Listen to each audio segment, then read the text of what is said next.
किसने? शिकारपुर के ऐसी होती किसने? सरकारी जॉब थी एक लड़की। किसकी? अच्छा हाँ। वहाँ भी छोड़ दिया है, कह रहे यार वहाँ होटल में।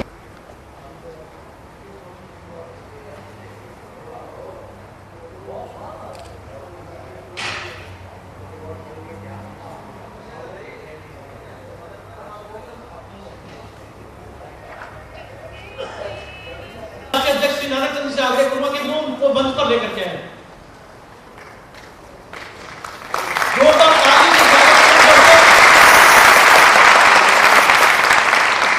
जब तक वो मंच पर नहीं आते तब तक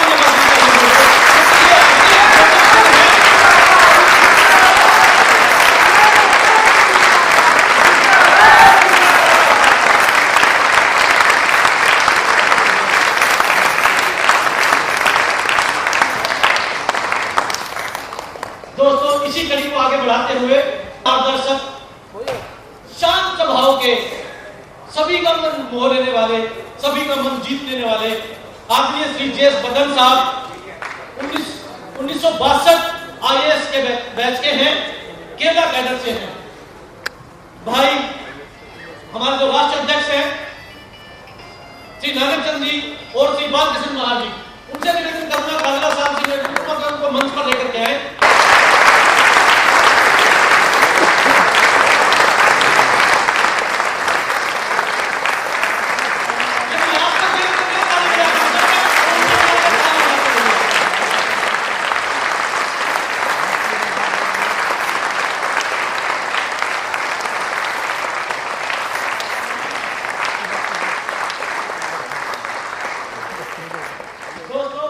इसी कड़ी को आगे बढ़ाते हुए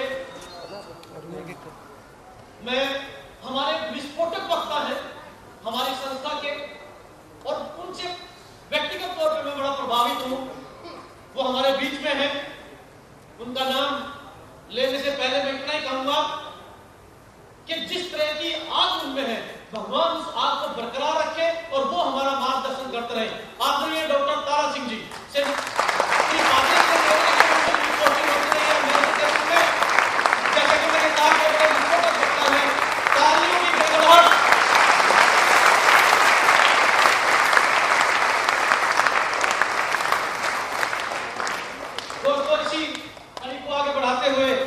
हमारे बीच में हमारे एक मेहमान आए हैं, हमारे विशेष निबंधन पर यूएसए से आए हैं, कैलिफोर्निया में है, यूएसए पोस्टल सर्विसेज में वहां पे है।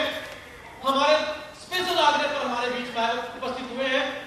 मैं श्री काजला जी से निवेदन करूंगा और भाई सुरजीत सिंह बदन जो हमारे जनरल सेक्रेटरी हैं, उनसे निवेदन करूंगा कि वो उनको मंच पर लेकर के आए। मैं उनका नाम बता रहा हूं, श्री गुरबख्श सिंह जी।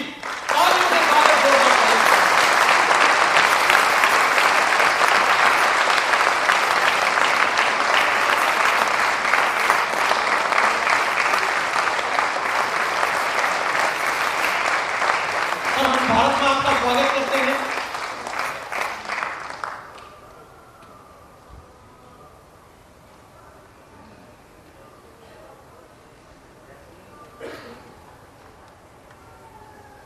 दोस्तों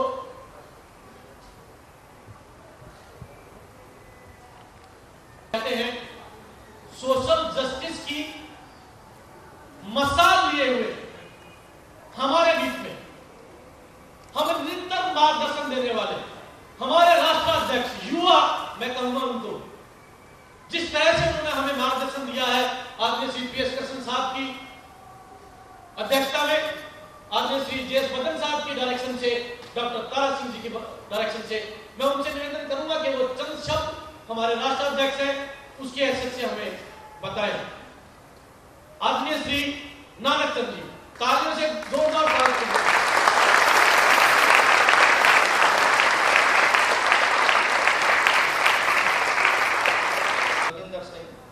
बदन जी,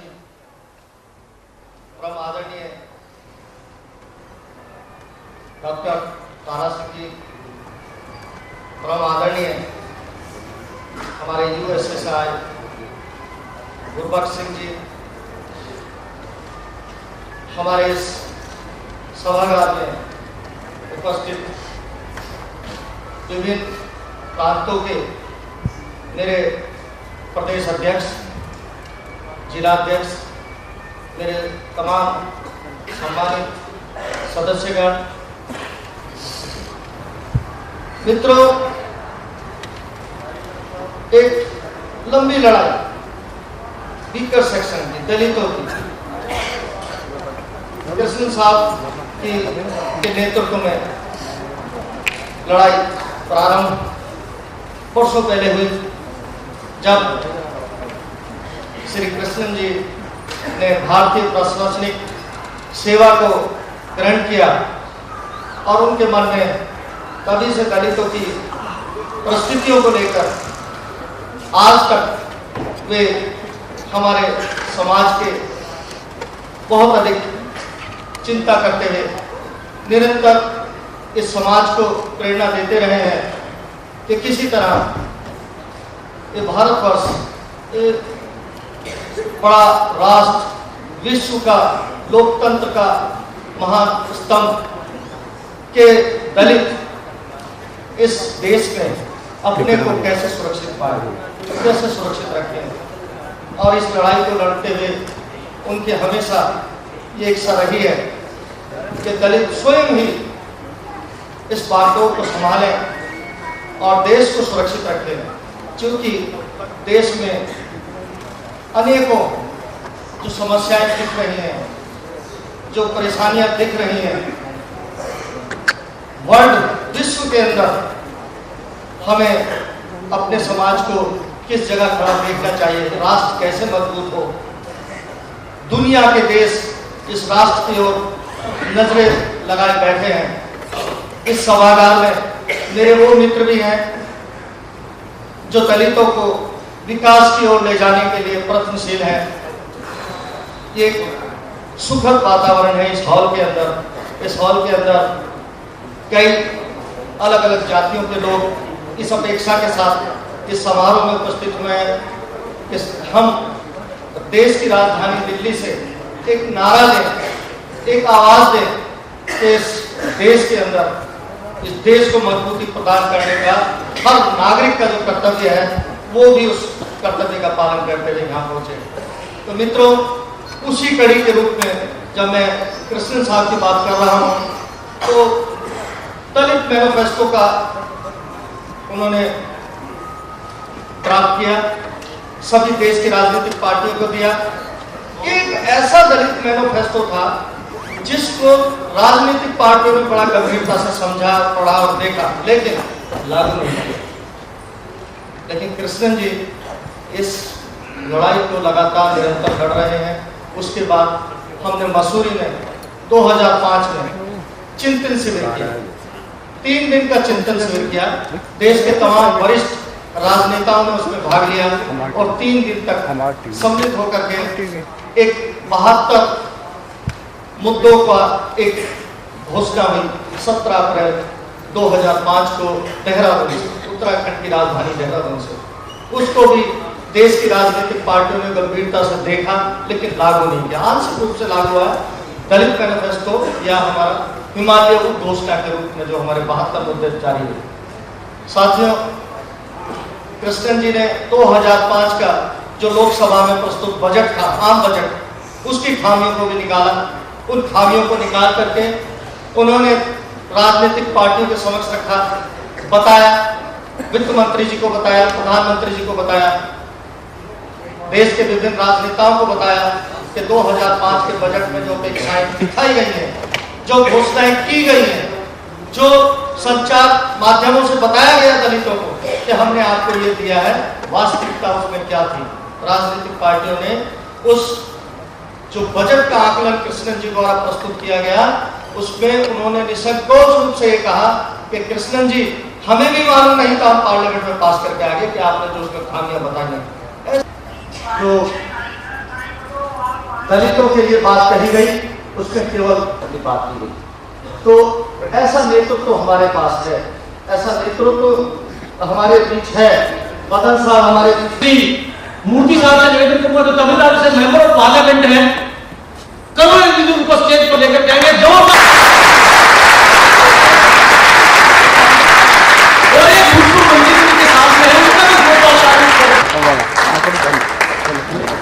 दोनों का नहीं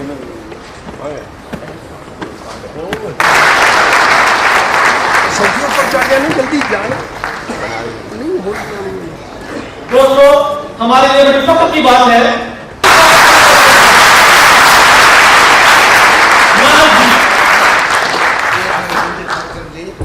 पिछड़ों के हक के लिए हमेशा लड़ते रहने वाले एक मूर्ति साहब और कुल्लू साहब हमारे बीच है। मैं इस जो उसको संज्ञान देना चाहता हूँ इस सभा को, ये गंगा है, पवित्र गंगा साहब के हाथ में लिया गया। बहुत लंबी लड़ाइयाँ लड़ी गई।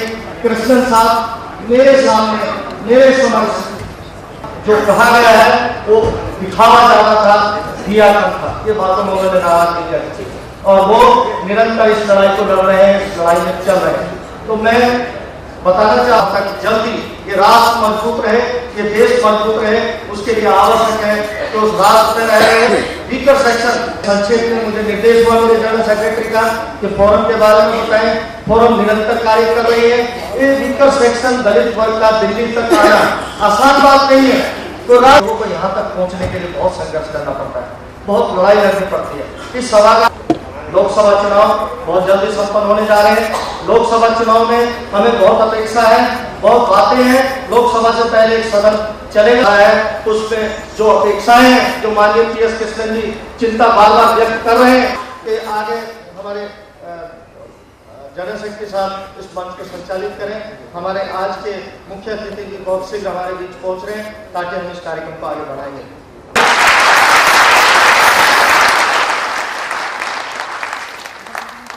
मित्रों, आप सबको बधाई और स्वागत। मेरे विचार थोड़ी देर बाद में बताऊंगा कि बीच में हमारे साथ जो पुण्यस्वामी जी आए हैं, फॉर्मर मिनिस्टर और and a person who has been taking active part in the struggle for equality of scheduled castes and backward classes. He has to go maximum 5. These are all things which are essential for scheduled castes, scheduled castes, backward classes and backwards or religious minorities. So I will request Mr. Punnaswamy ji to come and give his words of support on behalf of the PMK.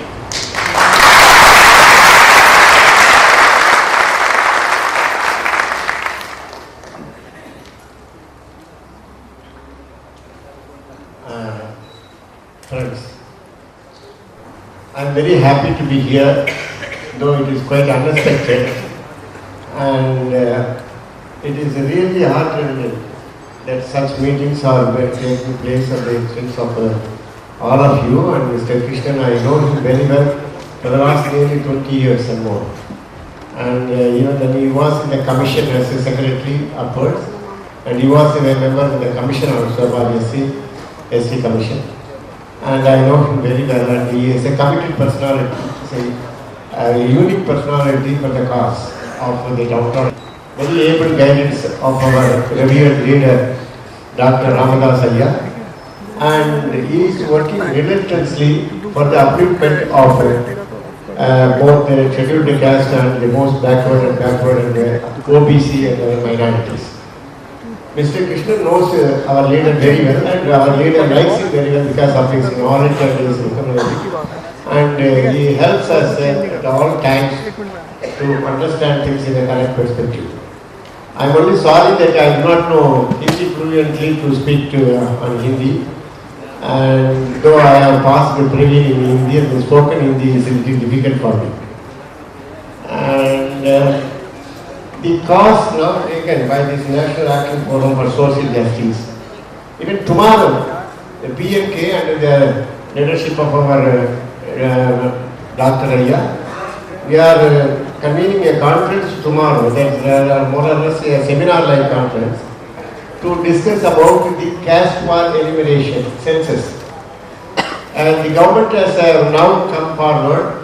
The 2011 census will be on caste-based. If the caste-based census are taken, the most backward people, OBC people and the scheduled caste people will get more benefit. Our Dr. Ayya is always telling that the 100%, the reservation need not be necessarily some lower percentage, it should be 100%. And on the basis of the population, the reservation must be given to all, including the farmer community people. If the farmer community people are 2% or 3%, let them have 3% reservation. If the scheduled caste are 20%, let them have the 20%. The OBC are 50%, let them have the 50-55%. Something like that. Our motto, our principle is that, our party is that the caste census only will help these people to get their share. And even they will participate in the governance. As already been told here, the UPA government has promised the minimum program for the governance. And that also the development of these Dalits and minorities and the most backward people are most essential, and the implementation part of the provisions in the constitution are not being adopted properly. I am in the committee of SC/ST welfare, and I am in the committee of so many things including the OBC. But when we go sit with the people in the administration and to find out what is happening here, and things are not accurate. So such of forum is the most important one through which you can voice your what I can say is your concern. And the reservation policy, it is not necessary, it is not enough to give reservation, but it is the implementation is most important.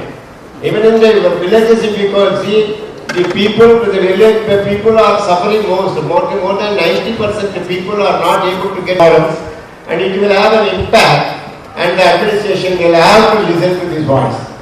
So our leader tomorrow, we are having in the same place this technology conference to discuss about the government's initiative now accepted to take census in the 2011 on the caste basis. And I only wish that the government should wake up to listen to the voice raised here and pick up on the interest of the people. The people's concern is more important, and we have to we cannot avoid things. The things are changing, the times are changing. The younger generation will not sit quiet without raising questions. We are not able to answer them. That is why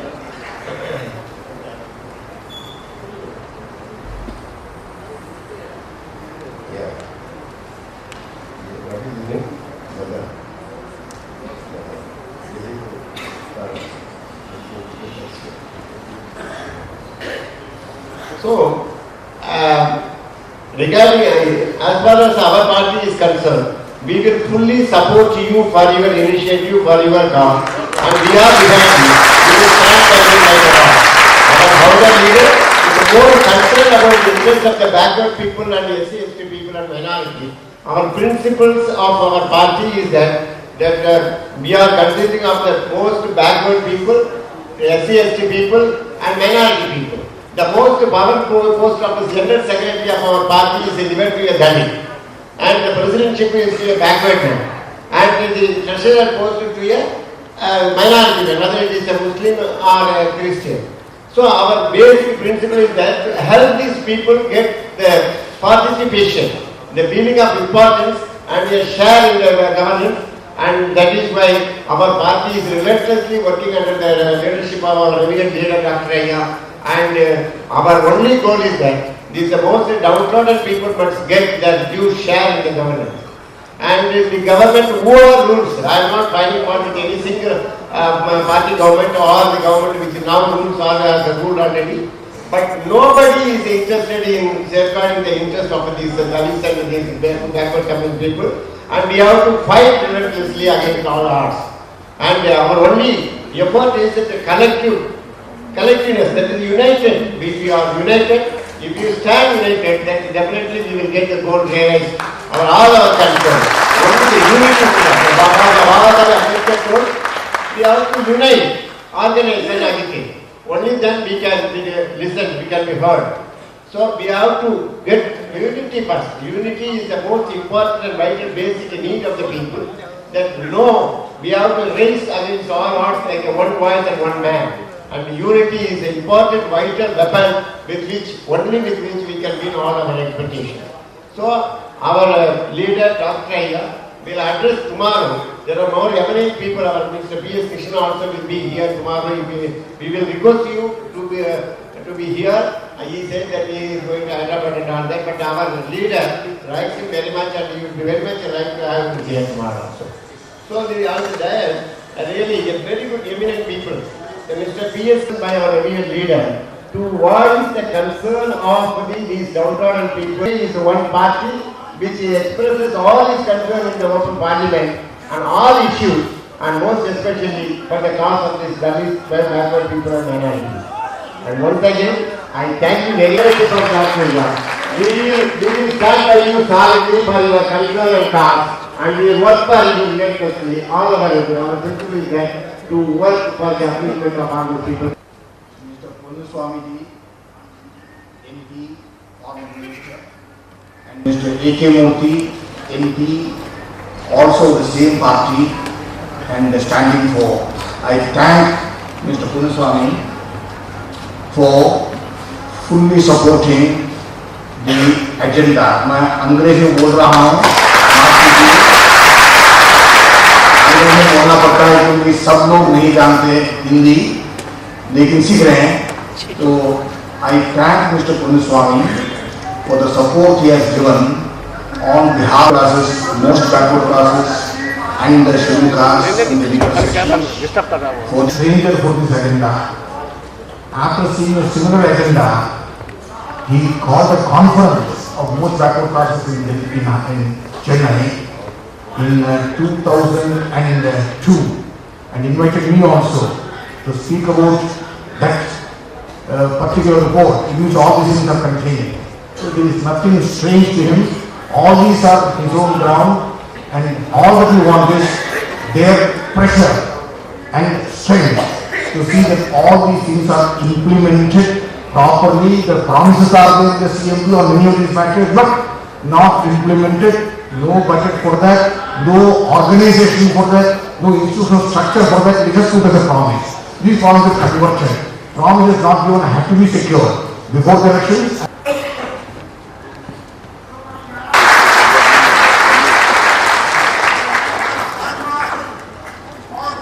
दोस्तों, मैं समझता हूँ तालियां बजाना भी एक योग है दोस्तों.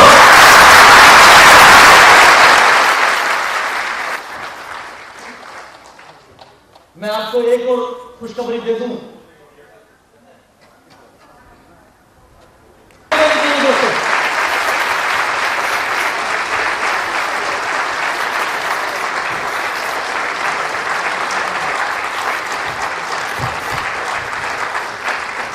दोस्तों, इसके साथ ही जब कांग्रेस का नाम आता है और दलितों की बात उठाने का सवाल आता है तो हमारे श्री अमर सिंह जी जरा स्वागत के लिए खड़े होकर के दोस्तों अपने अपने स्थान पर खड़े होकर के जोरदार ताली से स्वागत करें.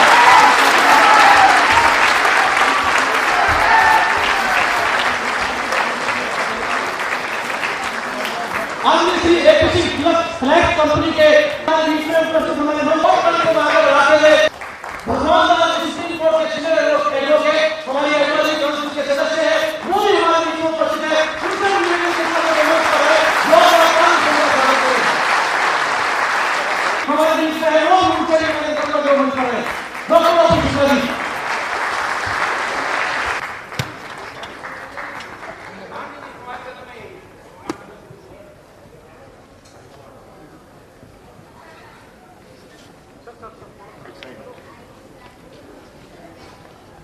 डॉक्टर भगवत दास, वेलकम. बैच लगाकर के उनका सभी स्वागत करेंगे हमारे वॉलंटियर्स. मैं सभी से निवेदन करूंगा कि वो पुष्पांजलि अर्पित कर डॉक्टर भीमराव भारत रत्न डॉक्टर भीमराव अम्बेडकर जी को पुष्पांजलि. एक सेकंड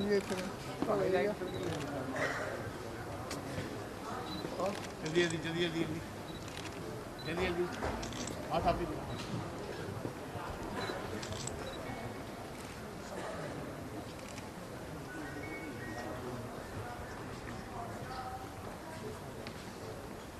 के कार्यक्रम के आगे मैं आपको कार्यक्रम आगे बढ़ाते हुए राष्ट्रीय अध्यक्ष हैं उनसे आग्रह करूंगा कि वो पुष्पांजलि बुके देकर के हमारे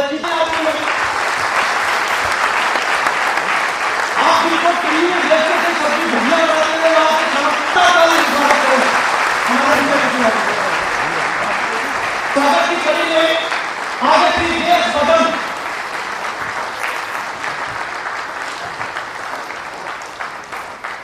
भाई सुजीत सिंह बलोरा काम कर दो।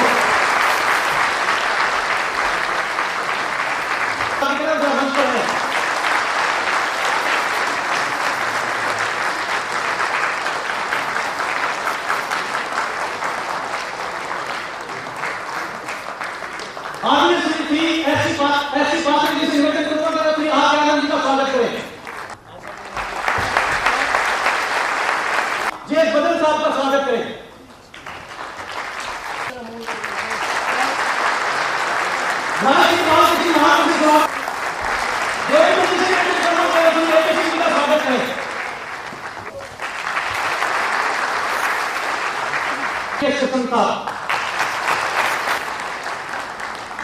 बाबा साहब को मेरे मित्र आपके नायक हैं, ज्यादातर नायक हैं, जो शेड्यूल कास्ट के जो पार्लियामेंट्री और आजाद आवाज बुलंद कर सके, तो हम सब लोगों के लिए मेरा स्वागत है।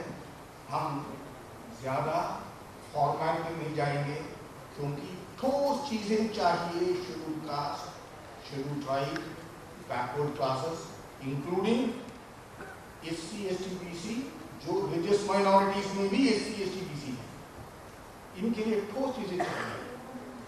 सब पार्टियों ने, सबको मेरा आग्रह है, सभी पार्टियों को, और जो बुरा है उनके जरिए होना चाहिए। डेमोक्रेसी में सबने हमदर्द प्रकट किया है, जनरली कहा है हम उनकी भलाई करेंगे, लेकिन ठोस बातें जो है वो हुए बिना जो वर्तमान स्थिति है वही चलती रहेगी। जो हजारों साल से चल रहा था, थोड़ा चेंज हुआ है, मैं नहीं कह रहा हूँ चेंज नहीं हुआ है, चेंज हुआ है। बाबा साहब की कोशिश से, महात्मा गांधी की कोशिश से, पंडित नेहरू की कोशिश से, और भी कई महारथी रहे हैं, इंदिरा जी, और सबके कोशिशों से कुछ हुआ है। लेकिन जो मौलिक परिवर्तन चाहिए वो नहीं हो पाया। तो इस तरह की जो बातें चाहिए, मेरे अनुभव से, मेरा अनुभव तकरीबन 60 साल का है, अलग अलग तरीके से, सरकार के अंदर से, सरकार के बाहर से, सरकार से पहले, सरकार के बाद, मैं रिटायर होकर तकरीबन 2 साल होने वाला है सेक्रेटरी के पद से।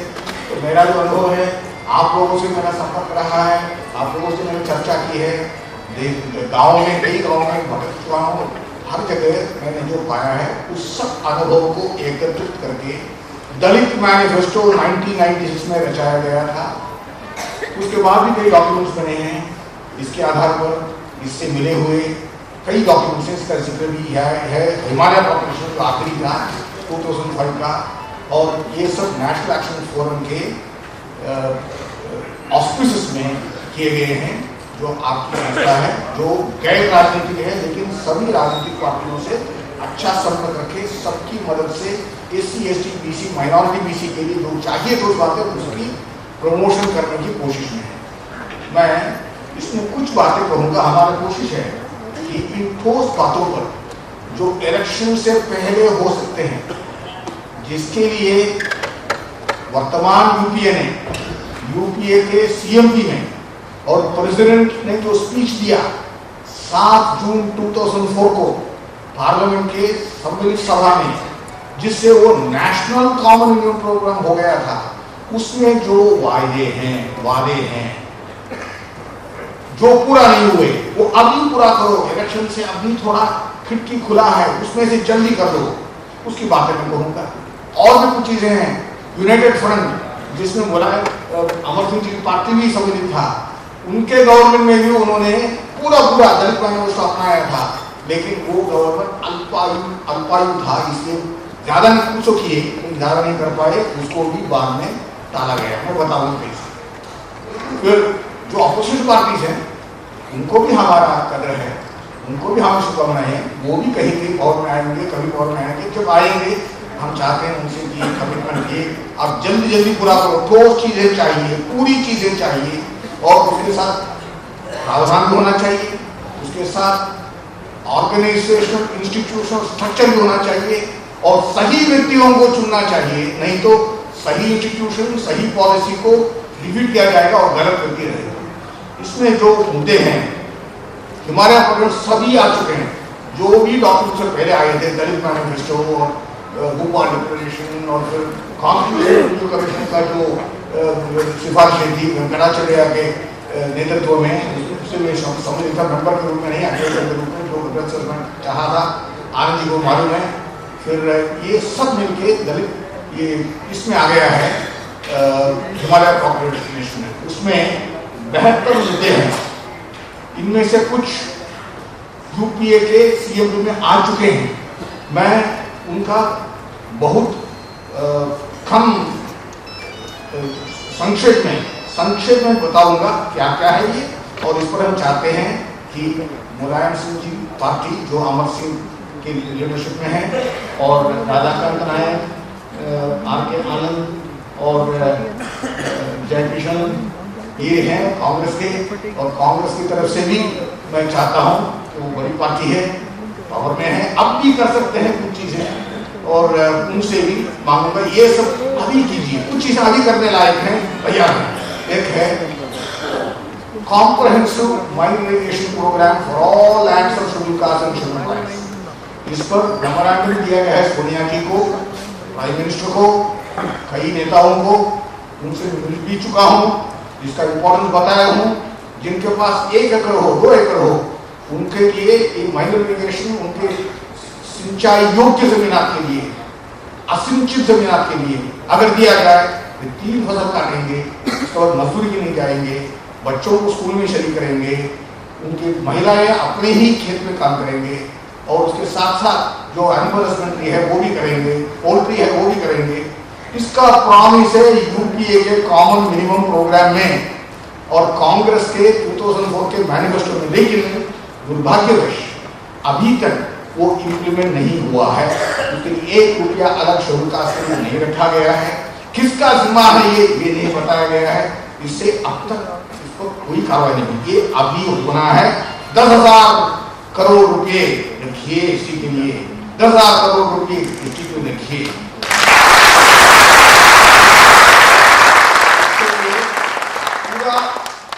पूरा प्रोग्राम के लिए कितना जरूरत पड़ी है। 1990 में मैंने चिट्ठी में प्लानिंग में शुरू किया था, बीपीसी गवर्नमेंट को स्वीकारा भी था, लेकिन वो हो गया जल्दी, वो अमल नहीं कर पाए। अब शुरू करने से आगे आगे कितना बढ़ना चाहिए, बढ़ाया जा सकता है। ये तुरंत हो सकता है, तुरंत कर सकते हैं। अगर आप म्यूचुअल फंड्स के लिए 20,000 करोड़ दे सकते हैं, किसान के लिए आपने सही किया, उनको ऋणमुक्त एक हद तक करने के लिए 60,000 करोड़ रुपए दें, इनके लिए 10,000 क्या चीज है। तो एक है प्रॉमिस है, पूरा करो इलेक्शन से पहले। दूसरा, हर SC ST परिवार के लिए जो देहाती है उनको जमीन दिया जाएगा। ये पुराना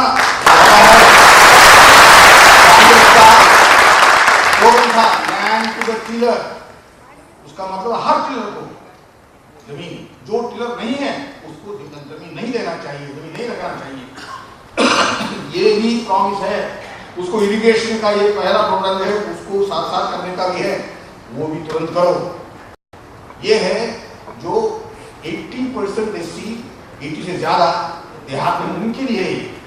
तो नेक्स्ट जो बच्चे हैं, आगे वाली पीढ़ी के हैं, उनको ऊपर उभरना चाहिए, आगे बढ़ना चाहिए, क्वालिटी एजुकेशन मिलना चाहिए। इसके लिए residential schools for SCs, residential school for STs। उसी तरह और एक मुद्दे में BC के बच्चों के लिए भी रेजिडेंशियल स्कूल्स, और SC का रेजिडेंस का मतलब है 75% SC के बच्चे होंगे, 20% दूसरे होंगे। ST के स्कूल में 70% ST होंगे और बाकी दूसरे होंगे। 75% BC स्कूल से BC 70% होंगे, बाकी 20% दूसरे होंगे। और इसमें कुछ माइनॉरिटी एरिया में रखने से माइनॉरिटी बैकवर्ड क्लास के आ सकेंगे। इसके लिए 250 करोड़ रुपया मैंने कोशिश करके, रामू वालिया तब सिंसियर मिनिस्टर थे यूनिट फंड में, उनकी मदद से और तत्कालीन प्रधानमंत्री देवेगौड़ा से रखवाया था। वो पैसे से, उस पैसे से एक स्कूल भी नहीं रखा गया। स्कूल आश्रम स्कूल जैसा नहीं है, छठे कक्षा से 12वें कक्षा तक उच्च गुणवत्ता के साथ, पोस्ट ग्रेजुएट टीचर्स के साथ इसके नमूने हैं देश में, अच्छा काम कर रहे हैं, जिससे मेरिटोरियस कैडेट आ रहे हैं SC ST BC से। इसके लिए पैसा रखा गया, उस पैसे को कहीं और ले जाया गया, उसका इम्प्लीमेंटेशन नहीं हुआ, उपयोग नहीं हुआ और पैसा और कहीं चला गया और वहां ये काम नहीं हो रहा। इसका वो होना चाहिए, हर जिले में एक बिजनेस स्कूल होना चाहिए।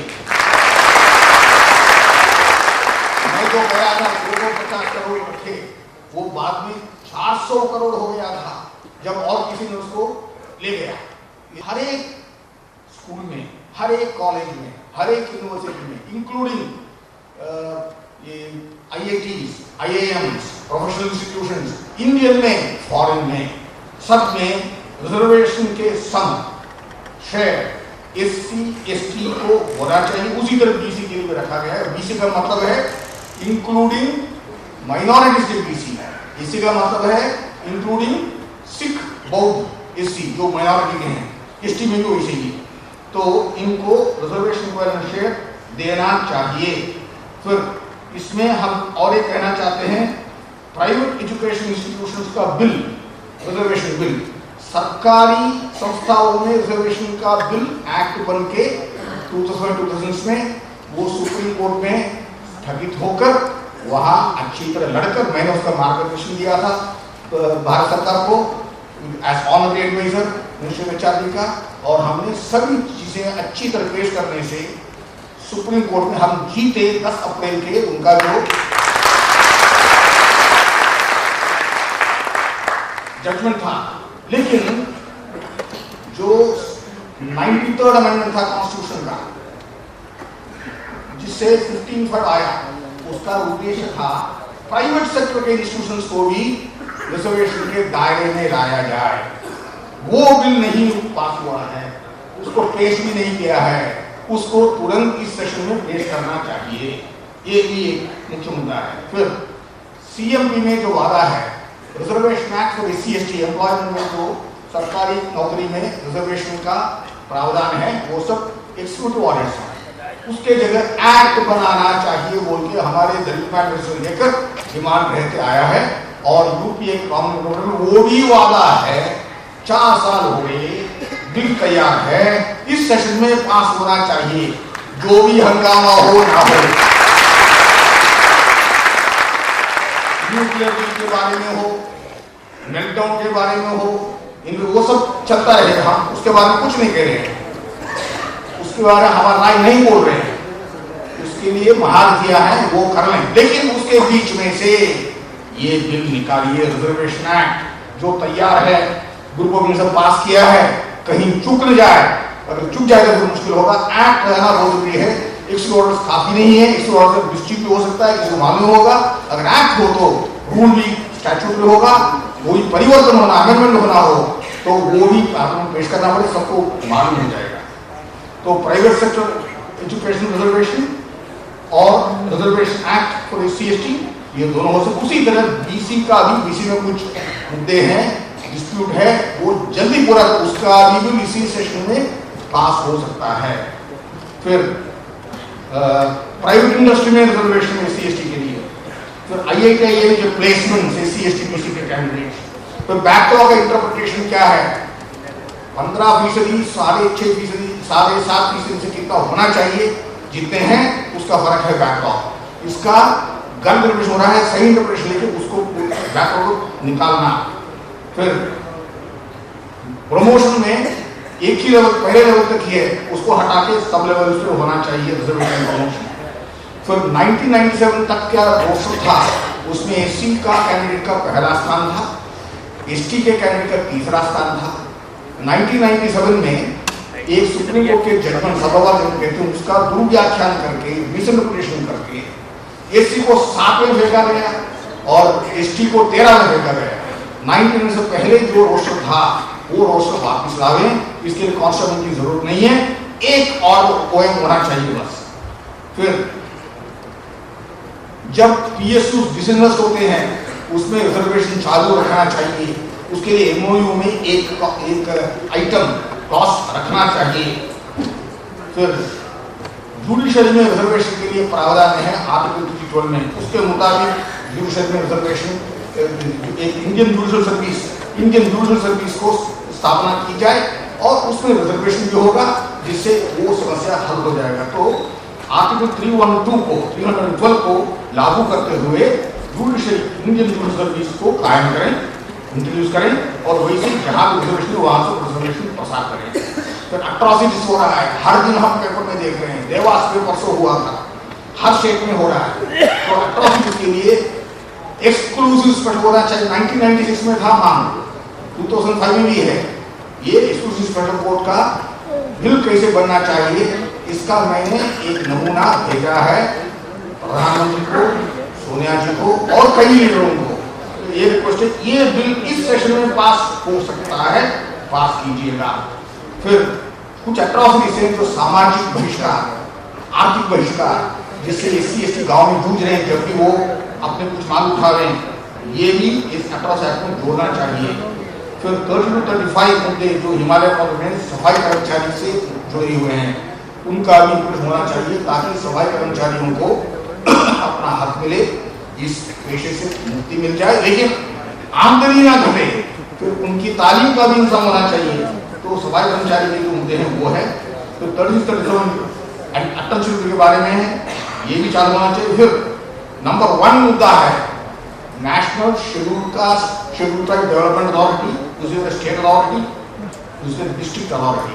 स्पेशल कॉम्पोनेंट प्लान ये पॉलिसी है प्लानिंग का, ये स्पेशल का मुद्दा, ये पैसा इस अथॉरिटी के हाथ में दे दीजिए। वो देखिए SC के लिए चाहिए जो उनके लिए पहले चाहे प्राथमिकता जो है वो सैंक्शन करेंगे, पैसा रिलीज करेंगे, वैसे स्टेट में वैसे करेंगे। तो ये SC को उनके हाथ में, उनका हवाला में देना चाहिए और NSD, SSDA, BSD की स्थापना होना चाहिए। और इसमें और एक मुद्दा रखना है कि प्लानिंग कमीशन इस बार स्पेशल कॉम्पोनेंट का नाम शेड्यूल कास्ट के लिए का नाम क्या तो वो प्लान है, उसको बदला के सब प्लान बना दिया, शेड्यूल कास्ट प्लान बना नहीं, पुराना नाम रहे जिस नाम से इंदिरा गांधी जानती थी, राजीव गांधी जानते थे, VP सिंह जानते थे, PV नरसिम्हा राव जानते थे, उस नाम से लिखे हैं। तो उस गरिमा को कम मत कीजिए, स्पेशल कॉम्पोनेंट का नाम वापस लाके उसी नाम से ये होना चाहिए। से जमीन छीना जा रहा है, छीना जा चुका है, अब भी हो रहा है, वो जमीन सब उनको वापस करना चाहिए। फिर ट्राइबल डिस्प्लेसमेंट, उसके साथ दूसरों का मिश्रण होता है, ये मिश्रण बंद होना चाहिए। जब विकास के लिए जमीन जरूरत पड़ती है उनसे बात करके, उनको नुकसान के बिना, उनकी सहमति से, उनके बच्चों को पूरी तालीम देते हुए, उनको कोई आशंका ना रहे, उनको भी यहाँ मजदूरी मिले जो आप इंडस्ट्री ला रहे हैं, ये सब करके समझौते के साथ इम्प्लीमेंट किया जाए। जैसे आज हो रहा है, लैंड ले लिए अपने अधिकार से, फिर जो है उसको उनको थोड़ा पैसा दिया गया, फिर उनको दिक्कत कर देते हैं, वो भूमिहीन हो जाते हैं, मजदूर हो जाते हैं। ऐसा नहीं होना चाहिए। हम विकास के अनुकूल हैं, विकास होना चाहिए, लेकिन विकास को भी ऐसे करिए कि किसी को उससे नुकसान ना हो। जिसके जमीन दिया जाता है उसे बात करके समझ ले, उसको भी उसे लाभ पहुंचाते हुए करे तो ये बात है। फिर ट्राइबल के लिए 5th शेड्यूल के जो भी है, 5th शेड्यूल को डांट नहीं है, वो पूरे के पूरे 6th शेड्यूल में बदल जाना चाहिए, जिसमें उनका स्वायत्तता है, प्रादेशिक स्वायत्तता, क्षेत्रीय स्वायत्तता है। फिर schedule area commission, second commission report, पहला देवर कमीशन रिपोर्ट था, दूसरा रिपोर्ट भूरिया के अंदर थे, और वो रिपोर्ट अब रोशनी में भी नहीं लाया गया है। पहले उसको सामने रखिए पार्लियामेंट में, जनता के सामने, फिर उसका अमल नहीं कीजिए। फिर आसाम, त्रिपुरा, मणिपुर में शेड्यूल ट्राइब्स मूल पक्ष में है, वो माइनॉरिटी में है, उनकी कुछ प्रॉब्लम से उसके बारे में 48-50, फिर BC के बारे में जो SC/ST के लिए कहा गया, उसमें जो उनके लिए भी योग्य है वो कहा गया है, उसका भी इम्प्लीमेंट हो गया। फिर सेकंड रिजर्वेशन बिल मैंने कहा था, एजुकेशन रिजर्वेशन बिल को आना चाहिए। फिर माइनॉरिटी इंस्टीट्यूशंस में बैकवर्ड क्लास के माइनॉरिटीज, शेड्यूल कास्ट के माइनॉरिटीज, शेड्यूल ट्राइब उनको भी रिजर्वेशन किया जाए माइनॉरिटी इंस्टीट्यूशंस में। फिर एससी-बीसी जिसमें रिलीजियस माइनॉरिटीज हैं, बैकवर्ड क्लास में माइनॉरिटीज हैं, एससी में माइनॉरिटीज हैं, एसटी माइनॉरिटीज हैं, उनको भी बहुमत के एससी-बीसी के साथ साथ दिया जाए उनके विकास के लिए। फिर कमीशन एंड बॉडीज माइनॉरिटी जो उसमें backward class minority, schedule caste minority के लिए जगह दिया जाए। फिर प्लानिंग कमीशन जैसे संस्थाओं में जहां मुश्किल से एक एससी अभी आया है, इतने सालों में पहला एससी, और पिछले प्लानिंग कमीशन में मुश्किल से पहला एसटी वो चला गया, अब कोई एसटी नहीं है। तो इन सभी संस्थाओं में बॉडीज जो है, निर्णायक बॉडीज हैं, बैंक के बोर्ड हैं, इसमें सब SC, ST, BC, religious minority को प्रतिनिधित्व होना चाहिए।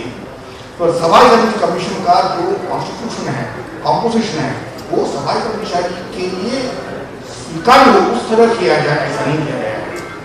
श्री अमर सिंह जी से और जो नेतागण आए हैं अलग अलग पार्टियों से कि इन सब मुद्दों पर, ठोस बातों पर आपका सपोर्ट दीजिए और इसको आपके पास एक डॉक्यूमेंट दिया है, जब भी चाहे हम आपको स्पष्टीकरण दे सकते हैं, क्लैरिफिकेशन दे सकते हैं। इस पर हमारी पूरी जिंदगी बीती है और फिर आप लोगों को मैं उनसे रिक्वेस्ट करूंगा कि एक ठोस कमिटमेंट और इम्प्लीमेंटेशन ये करवाना और इस पार्लियामेंट सेशन में दो तीन बिल का संकल्प गया है वो पास कराना।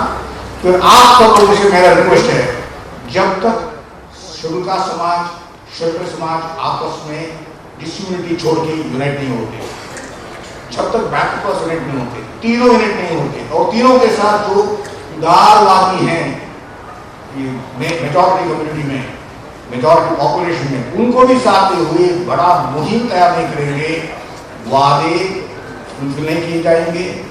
हमारा कोशिश है कि दलित मैनिफेस्टो और ये हिमालय प्रोजेक्ट में जो मुद्दे हैं वो कमिटमेंट नहीं है, जो कमिटमेंट है वो प्रोग्राम बन जाए, उसके लिए बजट रखा जाए, अरेंजमेंट किया जाए, सही संस्थाएं, सही व्यक्ति। तो ये हमारा रिक्वेस्ट है पॉलिटिकल लीडर्स, हम उनका बहुत आदर करते हैं। जो थोड़ा हुआ है उनके वजह से हुआ है, जो बहुत नहीं हुआ है, जो नहीं हुआ बहुत है, वो भी उनके वजह से ही है, जो होना है उनके वजह से होगा। ब्यूरोक्रेसी करेगी, अगर पॉलिटिकल डिसीजन हो जाए तो बाकी सब उसका सपोर्ट करेंगे। लेकिन आप चाहे अपने अपने खर्चे से आए हैं, कहीं से अनुदान नहीं है, ये सब मामूली लोग हैं, अपने क्षेत्र में काम करने वाले लोग हैं, एक्टिविस्ट हैं, वो सब ये आए हैं यहाँ से मैसेज दे रहे हैं। एक पार्टी कांग्रेस क्या कहता है, समाजवादी क्या कहता है, लेफ्ट क्या कहता है, बीजेपी क्या कहता है, ये मैसेज ले जाएंगे, ले जाके ये प्रसार करना चाहिए आप हर जगह पर। ये पार्टियों हर एक निर्वाचन क्षेत्र में जो आएंगे कैंडिडेट, उनसे पूछिए, उनको भी कमिट कीजिए, लिखित पूर्वक लीजिए, उसके पीछे पड़े रहिए। जैसे अपना किया हुआ पाप और पुण्य आपको जन्म जन्म से आपके पीछे रहता है, वैसे आप पीछे रहिए, कभी नहीं छोड़ना चाहिए। किसी का ट्रांसफर की बात नहीं चाहिए, किसी का प्रमोशन व्यक्ति की बात नहीं है, ये समाज की बात है। इन समाजों को न्याय मिलने से भारत मजबूत होगा, नहीं तो भारत चीन के पीछे ही रहेगा, इंडोनेशिया के पीछे चला जाएगा, वहां भी विकास हो रहा है। तो इसलिए मेरा रिक्वेस्ट है कि आप लोग सचेत हो जाइए, सचेत रहिए। बाबा साहब ने कहा एजुकेट, स्कूल जाने का एजुकेशन नहीं है, भविष्य के बारे में समझ लीजिए। सेकेंड, एजिटेट मतलब नहीं तोड़फोड़ नहीं है, डेमोक्रेटिकली मोबिलाइज करके मांगिए, ये चाहिए, यही चाहिए और कुछ नहीं चाहिए, ये होना चाहिए, मिलके। तीसरा, ऑर्गेनाइज, संगठित हो जाए। एजुकेशन के बाद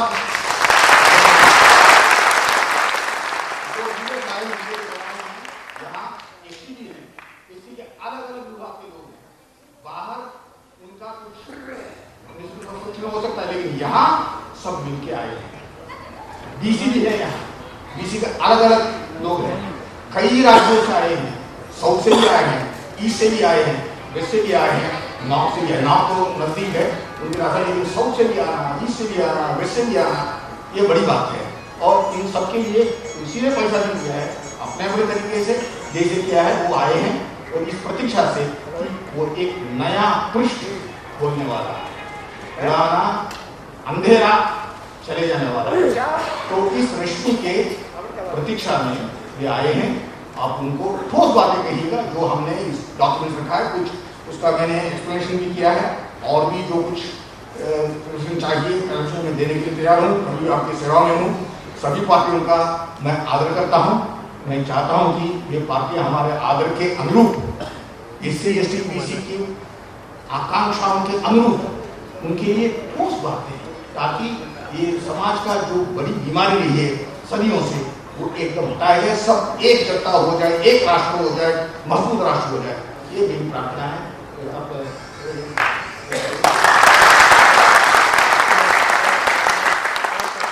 हमारे मुख्य संरक्षक के शब्द आपने सुने, कितने कठोर हैं, चेतावनी भरे हैं। इससे पहले कि मैं आगे की कार्यक्रम शुरू करूं, मैं हमारे दिल्ली के महासचिव श्री अशोक जी से निवेदन करूंगा कि डॉक्टर भगवान दास जी का जो सुप्रीम कोर्ट के सीनियर एडवोकेट हैं, उनका स्वागत करें।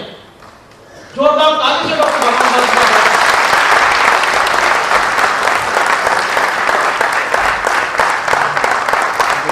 इसके बाद में हमारे राष्ट्रीय चेयरमैन श्री निवेदन करूंगा कि वो हमारे कैलिफोर्निया से आए हुए आदरणीय श्री गुरबख्श सिंह जी का स्वागत करेंगे।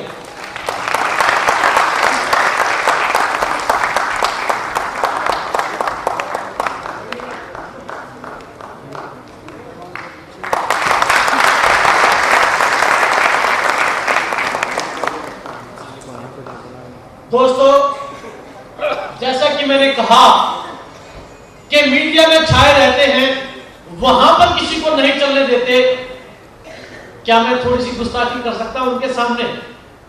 हमारे मुख्य अतिथि महोदय का ध्यानाकर्षण चाहूंगा एक शेर के माध्यम से।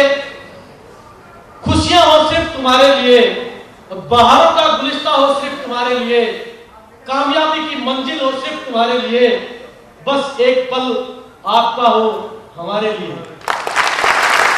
दोस्तों, हमारे बीच में आगे श्री मसूद जी मुख्य अतिथि और अन्य अतिथिगणों से निवेदन करूंगा कि हमारे सोमनाथ का उद्घाटन करें। हमारे इसमें हिमालय प्रोक्लेमेशन है।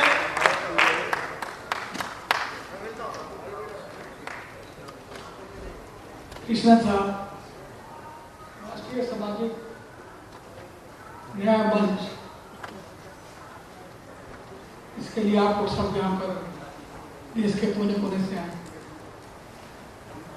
कृष्णन साहब ने, मैं अपने उद्घोषक से बिल्कुल सहमत नहीं कि उन्होंने कठोर शब्द कहा। उन्होंने बहुत दृढ़ता के साथ अपनी बात कही, बड़े संकल्प के साथ अपनी बात कही और बहुत सत्य बात कही। और सत्य हरदम कठोर होता है, सत्य कभी भी मीठा नहीं होता, हरदम कड़वा होता है। और इसलिए कठोर लग सकता है लेकिन कठोर होता नहीं। और सत्य है क्या? सत्य भगवान है। हमारे यहाँ कहा गया है सत्यम शिवम सुंदरम। जो सत्य है वही शिव है और वही सुंदर है।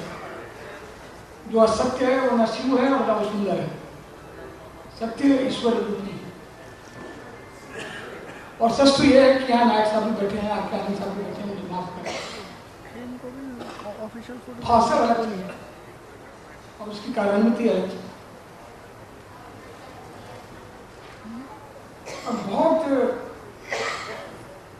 विस्तार से बताया कृष्ण साहब ने उन चीज़ों को दोहरा करके, क्या क्या मांगे हैं, क्या क्या साझा न्यूनतम कार्यक्रम में क्या क्या घोषणाएं हैं, संयुक्त मोर्चे की सरकार में क्या हुआ।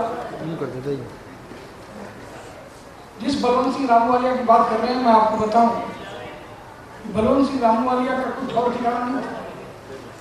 स्वर्गीय हरकिशन सिंह सुरजीत ने मुझसे अनुरोध किया कि उन्हें तुम राज्यसभा से ले आओ, अच्छे आदमी। बलवंत सिंह रामूवालिया को समाजवादी पार्टी ने, अमर सिंह और मुलायम सिंह ने अपनी ताकत से राज्यसभा में भेजा था सुरजीत के कहने। अपने कोटे से हमने बत्ती बनवाया था, अपने एक आदमी को हटा कर। ये सही है कि रामूवालिया ने जो काम किया है अपने संक्षिप्त लघु काल में, वो काम पिछले 2 दशकों में। रखा गया था एक शिक्षण कार्यक्रम के लिए, ऊपर के भी 700 करोड़ रुपया जो लुप्त हो गए हैं, वो भी एकदम सत्य है। तो इससे कठोर लग सकता है, लेकिन नहीं।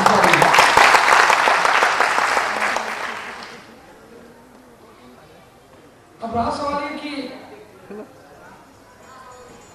सच पूछिए तो मैं जब आपसे बात कर रहा हूं और जब मैं यहाँ खड़ा हूं तो मुझे लग रहा है कि मैं आप और अपना दोनों का समय नष्ट कर रहा हूं। कुछ पत्रकार साथी तस्वीर ले जाएंगे, कुछ लोग छाप देंगे, हमारी ओजस्वी वाणी की मुखरता देख करके आप लोग के रक्त का प्रवाहन हो जाएगा, तालियों की गड़गड़ाहट और गूंज हो जाएगी। हमारे लिए बहुत गलत भी होगा और हम चलेंगे। सत्य है इस देश के राजनीतिक बिरादरी के लोग, जिसमें हम भी शामिल हैं, ये ठीक है कि महाभारत में कुंती का चीरहरण दुर्योधन ने किया, दुशासन ने उनका अपमान किया, लेकिन धृतराष्ट्र और भीष्म पितामह बैठ के देख रहे थे तो दोषी उपमाना तो धृतराष्ट्र और भीष्म पितामह की तरह हम आपके ऊपर हो रहे अत्याचार अनाचार से सहमत हो या ना हो, लेकिन आपके अधिकारों का जो चीरहरण हो रहा है उसके हम मुंह पर बनी दर्शक हैं। मैं इसलिए कह रहा हूँ एक छोटी सी चीज, ये 80-80 के लोग उनकी सिंचाई योग्य भूमि की सिंचाई हो जानी चाहिए। और दूसरी बात है कि बैटरी मांग रहा है क्या, जो मंदिरों की जमीन है, वेस्ट लैंड है, उसे तो भूमि लोगों को दान होना चाहिए।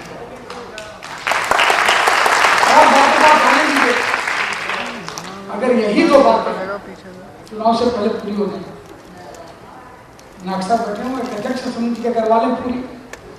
मैं भी देश की एक संसदीय समिति का अध्यक्ष और बहुत महत्वपूर्ण संसदीय समिति है स्वास्थ्य,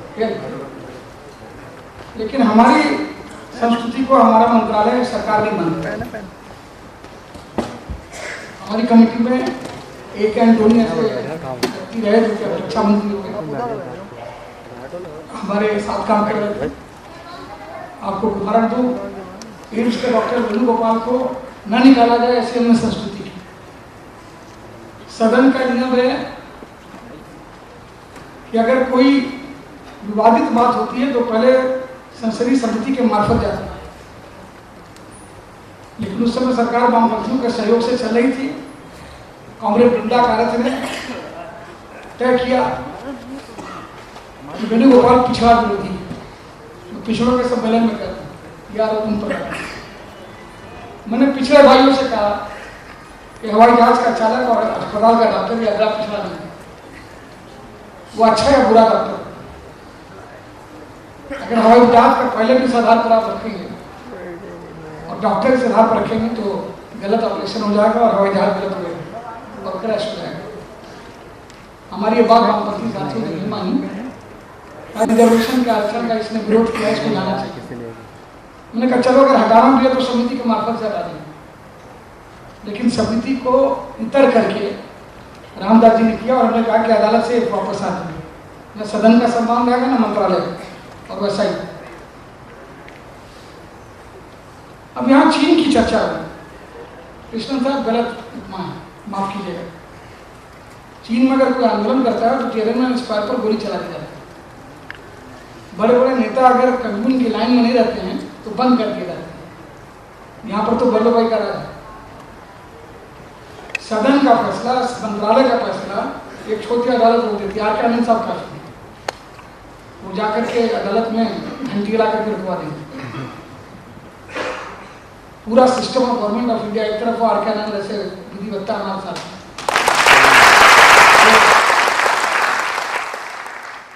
एक ही बात उनका जुमला काफी है, मेरा तरीका तो देखो, मेरा सलीका तो देखो, सुलझ जाती है जब गुत्थी तो उठा दिया करता हूँ।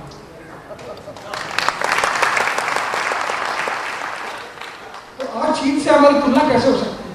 चीन की तो उन्नति इसलिए हो रही है कि वहां पर पार्टी डिक्टेटर, मैं नहीं कर तरह की आंतरिक लोकशाही है, उसके अपने फायदे हैं, लेकिन चीन में अगर ऐसी बनेगा संघाई में तो कोई वो विरोध नहीं कर सकता।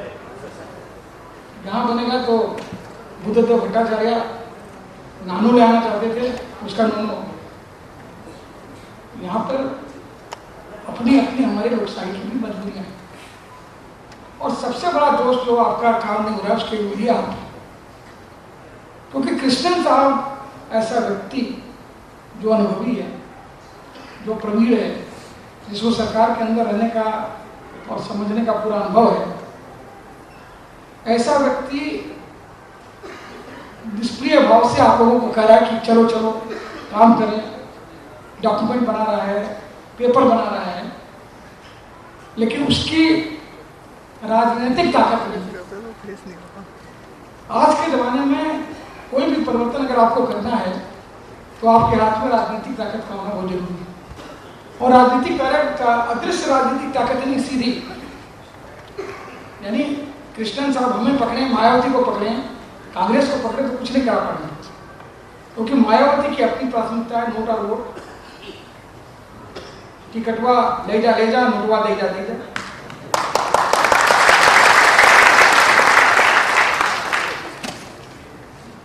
और वो अपने कृष्णन साहब जैसे नेता को या कार्यकर्ता को, मैं बाबा साहब भीमराव अम्बेडकर को तो आज मैंने प्रणाम किया है, प्रणाम इसलिए नहीं किया कि वो सिर्फ पिछड़ों और दलितों की बात करते हैं। आज मैं जो आप बोल रहा हूँ ये भी उनकी कृपा है। Freedom of speech, fundamental right, preamble of Indian constitution, ये सब बाबा साहब ने हमको किया है। तो उन्होंने सवर्णों के लिए भी काम किया है, पिछड़ों के लिए भी किया है, दलितों के लिए भी किया है। लेकिन क्या त्रासदी, अब बाबा साहब सिर्फ मायावती के हो गए। क्या त्रासदी है, लौह पुरुष वल्लभ भाई पटेल खाली